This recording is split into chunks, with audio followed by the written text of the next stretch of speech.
کیا تسبیح اور وظیفہ کا میننگ سیم ہے؟ تسبیح اور وظیفہ یہ دونوں کا معنی کیا پوچھ رہے ہیں؟ دیکھیے، تسبیح کا معنی ہے سبحان اللہ کہنا.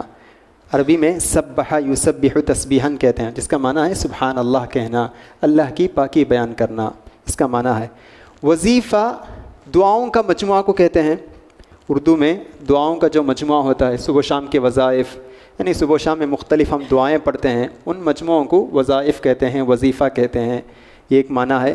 اور ایک معنی یہ بھی ہے، وظیفہ نوکری کو بھی کہتے ہیں، کام.